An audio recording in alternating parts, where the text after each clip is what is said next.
नमस्कार, आप देख रहे हैं आरपी न्यूज। हर देश दुनिया से संबंधित तमाम खबरों से हम आपको रूबरू कराते हैं। आइए इसी के साथ आगे बढ़ते हैं और देखते हैं आज की इस खबर में क्या कुछ है खास। ग्रामीणों ने लिया नर्मदा संरक्षण व पौधरोपण का संकल्प। मेरी नर्मदा मेरा प्रण। ओंकारेश्वर में आस्था के घाट पर गटर का पानी। बड़वानी खेतिया। तीसरे दिन की यात्रा में हम पहुंचे मध्य प्रदेश के महाराष्ट्र बॉर्डर बड़वानी जिले के नर्मदा तटवर्ती नगर खेतिया में। यहां ग्रामीणों के बीच संगोष्ठी आयोजित कर नर्मदा के संरक्षण को लेकर चर्चा की गई।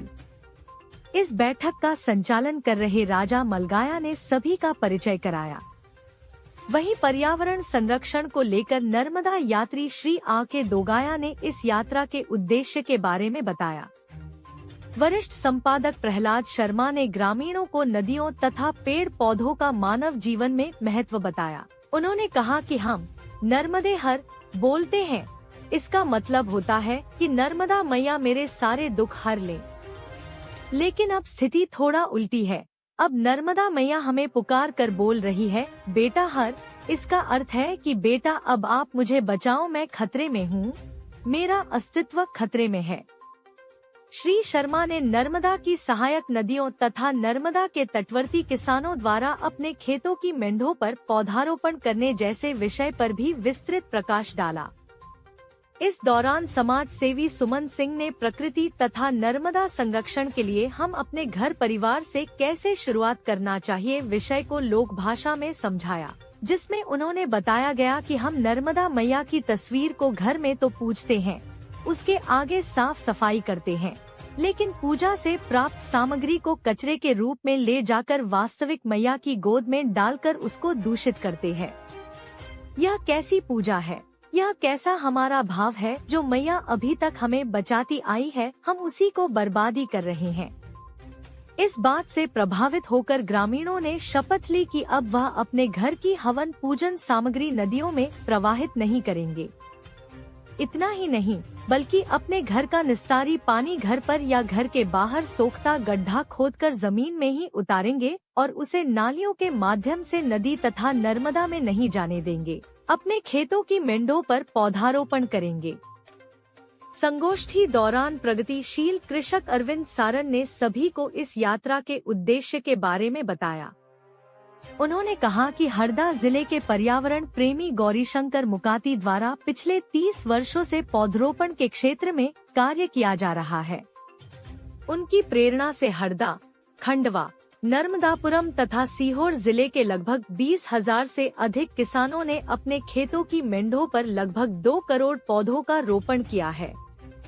श्री सारन ने कहा कि श्री मुकाती द्वारा ही अमृत वन संरक्षण फाउंडेशन के बैनर तले यह नर्मदा पर्यावरण संरक्षण यात्रा निकाली जा रही है। इस यात्रा के तहसील संयोजक अतुल निकुम ने पूरी यात्रा का स्वागत सम्मान किया। इस अवसर पर काफी संख्या में वरिष्ठ नागरिक युवा शक्ति उपस्थित थे। खेतिया से प्रशांत शिरसाट के साथ रमेश पटेल की खास रिपोर्ट।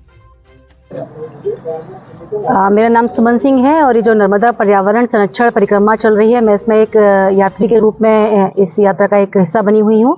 और इस यात्रा का जो उद्देश्य है वो लोगों में जन जागरूकता लाना है कि हम नर्मदा को अगर अपनी मैया कहते हैं तो उस मैया को हम कैसे सुरक्षित रख सकते हैं। वर्तमान में जो उसकी स्थिति है उसको किस तरीके से हम परिवर्तित करके उसे उसी सहज भाव में ला सकते हैं जो आज से 15-20 साल पहले हुआ करती थी। तो जो हम ही लोगों ने जो नर्मदा मैया की जो इस समय जो बना दी है उसको हम कैसे वापस से उसी रूप में ला पाएं, पर्यावरण को लेके किस तरीके से हमें आगे बढ़ना है, इस सब उद्देश्यों के लिए यात्रा निकाली जा रही है। और जन जागरूकता मैंने आपको बोला है क्योंकि है तो लोगों में जाके संगोष्ठी करना, उनके बीच में अपने विचार रखना और उनको प्रेरित करना कि वो भी इसका एक हिस्सा बने और हमारे यहाँ से गुजरने के बाद भी वो उस विचारधारा को अपने अंदर बनाए रखें और उस पर काम करना शुरू करें। यात्रा को लेकर आपका अनुभव क्या रहा है?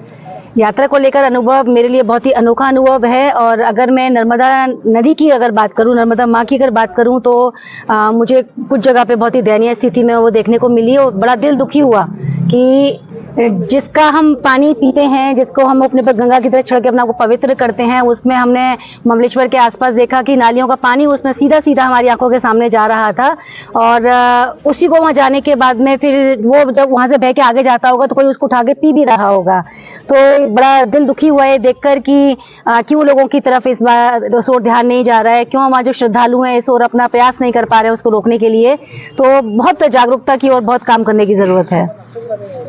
मैं प्रहलाद शर्मा इस नर्मदा पर्यावरण संरक्षण यात्रा का एक यात्री हूँ और यात्री के रूप में हम लोग जो है यहाँ पे सामान्य तौर पे जो यात्राएं होती है वो धर्म से होती है। इसको हमने पर्यावरण से जोड़ा है। पर्यावरण संरक्षण के रूप में नर्मदा को कैसे संरक्षित किया जा सके, ऐसे नर्मदा के तटवर्ती क्षेत्र के किसानों को लेकर के हम संगोष्ठियां कर रहे हैं। जगह जगह जहां भी जा रहे हैं वहां लोगों से मुलाकात कर रहे हैं। पूरे नर्मदा के तटवर्ती क्षेत्र में हम 50,000 हेक्टेयर रकबे में 50 करोड़ पौधे लगाने का लक्ष्य लेकर के ये काम चालू कर रहे हैं, ताकि जो है यहाँ के किसानों को समृद्धि से जोड़ा जा सके। किसानों के मेड़ों के ऊपर उसकी सहमति से पेड़ लगाने का कार्य ये निजी भूमि पे करने का एक अनूठा प्रयोग किया जा रहा है, जिससे इन पौधों को लगा करके किसान की आर्थिक समृद्धि हो, आने वाले समय में किसान की स्वयं की भविष्य निधि हो, पर्यावरण संरक्षण हो और ये कार्बन क्रेडिट के क्षेत्र में भारत जो है विश्व का नेतृत्व कर पाए।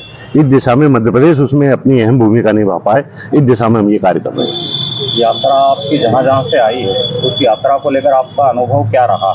जहाँ यात्रा आई है उसमें किसानों ने उत्साह दिखाया। जब हमने उनको वृक्षारोपण को लेकर के प्रेरित किया तो उन्हें बताया कि कैसे नर्मदा की सहायक नदियों को जीवित रखा जा सकता है, सदा नीरा बनाया जा सकता है, जिससे नर्मदा सदा नीरा रह सकती है। इस दिशा के ऊपर जो है हमने लोगों को प्रेरित किया, लेकिन नर्मदा जी की स्थिति को देख करके काफी तकलीफ हुई। अभी हमने आपको बड़ी खबर से रूबरू कराया। ऐसे ही क्षेत्र से जुड़ी हर खबरों से रूबरू होने के लिए हमारे साथ बने रहिए और देखते रहिए आरपी न्यूज। हमारे चैनल को लाइक, सब्सक्राइब और शेयर जरूर करें।